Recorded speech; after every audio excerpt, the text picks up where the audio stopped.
A midlife crisis is more than just a cultural stereotype. It's a real psychological struggle that can surface between the ages of 40 and 60.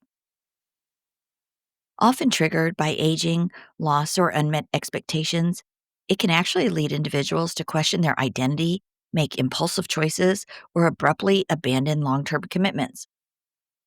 While not officially classified yet as a mental illness, the emotional and relational fallout is very real, especially for the spouses and families left behind. This podcast gives voice to those living through the aftermath, exposing the hidden pain, and seeking accountability, healing, and understanding. Thank you for joining us today on MLC Bomb Drop and Beyond. The stories and events discussed in this podcast are for informational and entertainment purposes only and should not be considered legal, medical, or professional advice. Any names, locations, or identifying details have been changed to protect privacy. Any similarities to actual persons, living or dead, or real events are purely coincidental. The information presented on this podcast is for informational purposes only and should not be considered as professional advice. Always consult with a qualified expert regarding any decisions related to your specific situation. The views expressed by guests are their own and do not necessarily reflect the opinions of the host or the podcast creators.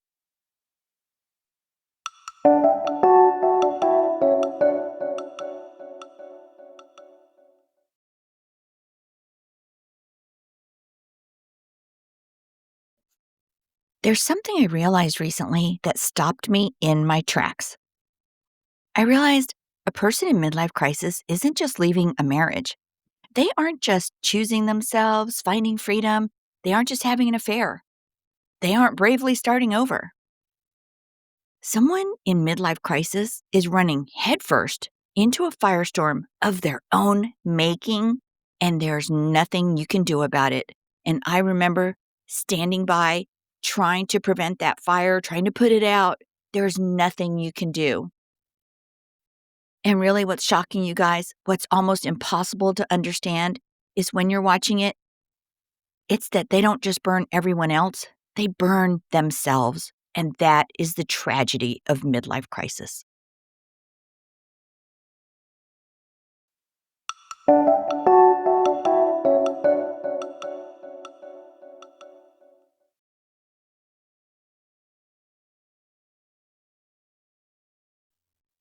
An MLCer makes decisions that looks irrational because they are irrational. They abandon a stable home. They abandon their long-term partner. They abandon children who love them. They abandon careers, finances, reputations, legacy. And they replace it all with secrecy, chaos, fantasy, impulsive relationships that make absolutely no sense, and short-term emotional relief. But we know that's not escape. That's self-sabotage on a massive scale. What's really happening is this. Their internal world becomes unbearable, maybe aging, unmet dreams, emotional emptiness, and it's that slow realization that time is not infinite. Instead of facing that pain, instead of doing the hard work, adult work such as self-reflection, accountability, or therapy, they run. They are trying to outrun themselves. And here's the part no one tells you. They don't run away from pain.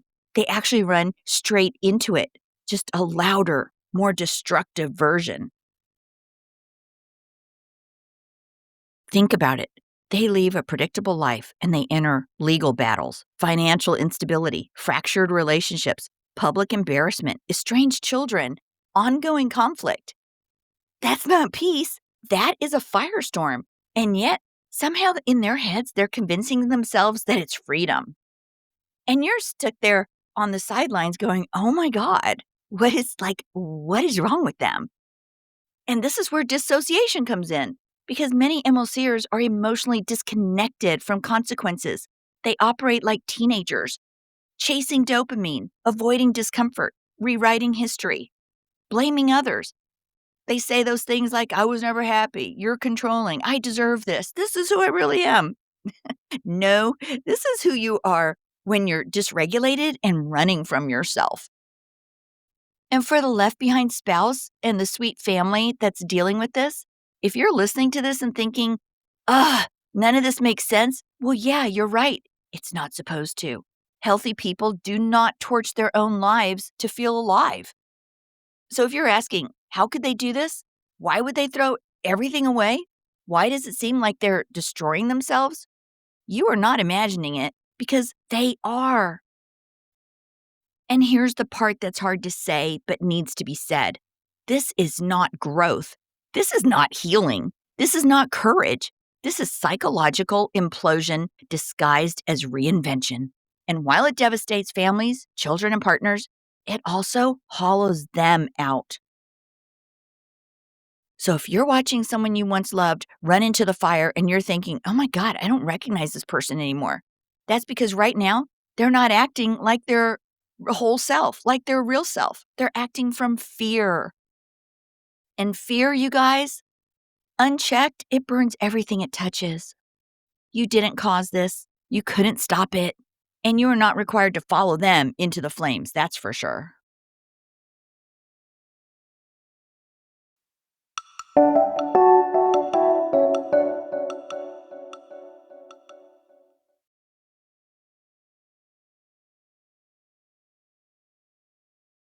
And here's the deal. People often assume a midlife crisis is a phase, that eventually the person comes to their senses or time fixes it. Well, here's the deal. Some never recover, not emotionally, not relationally, not psychologically. And it's not because they didn't have support. It's because they made choices during the crisis that permanently altered who they could become. Midlife crisis isn't just a breakdown. It's a fork in the road. One path requires humility, accountability, repair, and facing unbearable truths about oneself. The other path offers blame, denial, fantasy, and avoidance. And some people choose the second path. And once they do, it becomes harder and harder to turn back. Sometimes it's easier for their ego, for themselves. And once they do that, it just becomes harder and harder to turn back and get on the right path, the path that was their real life. The first reason some never recover is because they just never take responsibility. Instead of saying, oh, I hurt people, I made destructive choices, they sit out there saying, well, you pushed me into this. I had no choice. Anyone would have done the same. I deserve happiness. And we all know without accountability, there's no integration. And without integration, the self stays fractured. Many MLCers don't just enter a fantasy, they build their identity around it. They build their identity around an affair partner, the new life narrative. Admitting the truth would mean admitting that they destroyed their family for something shallow. It would mean admitting that they misjudged themselves and they caused irreversible harm.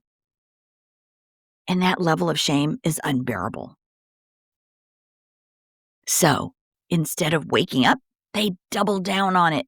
They rewrite history. They smear the people they hurt. They convince themselves they're the victim. And the longer they do this, the harder it is to return to reality. Think about it. Healthy people recover because they have anchors, family, long-term friendships, moral frameworks, community accountability. MLC behavior often cuts those anchors loose. By the time the fog lifts, if it ever does, and it usually does, but it can take a while. But by the time the fog lifts, they may find their children are now completely emotionally distant. Old friends are gone and wouldn't trust them anymore. Trust is permanently damaged. Reputations are quietly destroyed. Recovery requires support, but many MLCers burn every bridge that could have helped them heal. Some people don't mature through midlife crisis. They actually freeze in it. They remain emotionally stuck at the age where validation mattered more than values. And they keep chasing novelty, fantasy, admiration, escape, and someone else to make them feel alive. But no external person can fix an internal collapse. So the cycle repeats. New job, new partner, new identity, same emptiness. This is the part that families struggle with the most. You keep waiting for the moment when they'll wake up. when they'll apologize, when they'll see what they've done. Sometimes that moment never comes. And that doesn't mean you didn't matter, doesn't mean the marriage wasn't real. It certainly doesn't mean the family wasn't meaningful. It simply means they couldn't face themselves. And I know for the average person out there that's rational and not in MLC, you just don't understand that, but that's what it's like in their brain. Recovery requires courage, not the loud kind, not the impulsive kind, but the quiet kind that says, I was wrong, I caused harm, and I need help. And some people simply never develop that capacity. And no amount of love, loyalty, or patience from you could have given them that courage. They have to find it from within. So if you're out there still waiting and still hoping in this new year, still wondering if they'll come back healed, here's what you're allowed to do. Please stop organizing your life around their potential. Your healing does not depend on their awakening. You survived the fire they started. You don't have to stand there in the ashes waiting for them to return. Stop chasing the blast. They chose to follow that fantasy and try to escape, but you don't need to go down that road. You are rational. You have your common sense and your wits about you, and you need to now start rebuilding your life. Here in 2026, we need you to think beyond the blast and start building a life around yourself, one where your nervous system can rest, one where your identity is not defined by abandonment, one where your future is not tethered to someone else's crisis. And rebuilding doesn't happen all at once. It happens quietly. Maybe the day you don't check their social media, the day you stop rehearsing conversations that will never happen, the day your body exhales for the first time in months or years. And that's when you realize you didn't lose everything. You lost an illusion. Some explosions, like bomb drop, are not the end of your life. Some explosions are the end of the version of life that might have been holding you hostage. And if you're standing in the rubble right now, confused, grieving, searching, I want you to hear this. You don't have to understand the blast to leave the site. You don't have to chase what broke you to rebuild something stronger. Stop chasing the blast. You guys, your life is waiting beyond it. Thanks for joining us today on Midlife Crisis, Bomb Drop, and Beyond.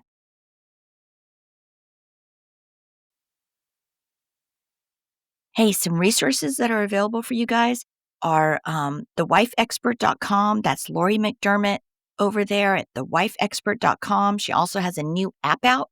There's tons of videos that can give you all kinds of information on no matter where you are on your MLC journey or trying to reconcile with your spouse. So check out thewifeexpert.com.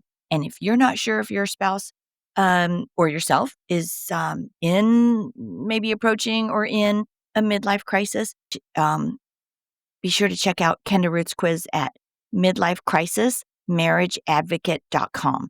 Again, that's a midlifecrisismarriageadvocate.com. That's a quick little 2-minute quiz. It's free. So check that out as well. We have a ton of resources out there for you guys. So check them out. Thanks. You guys, forward moving spouses, you are not alone. Left behind spouses, you are not alone. Those in crisis, you are certainly not alone. This is just crazy how epidemic this has become. I have a waiting list now of people from around the world that I'm trying to get to. And if you've been through a midlife crisis or been impacted by someone else's and you want to share your story, I'd love to hear from you. Hang in there, you guys. I will get to all of you. Please reach out to me at mlcbombdrop@gmail.com and visit us on Facebook and Instagram, MLC Bomb Drop. And just remember, your voice matters. Your story could be the one that helps someone else feel seen. It could help someone else feel heard. And it will help somebody else feel understood. You are not alone, no matter where you are in your journey. If the bomb was just dropped, the earthquake just happened, if you are 7 or 8 years in and you're coming out of starting to wake up and awaken to this, um, you are not alone. It's sad that this is epidemic, but we're here to provide support. So until next time, take care and live authentically each and every day. Thanks again, you guys.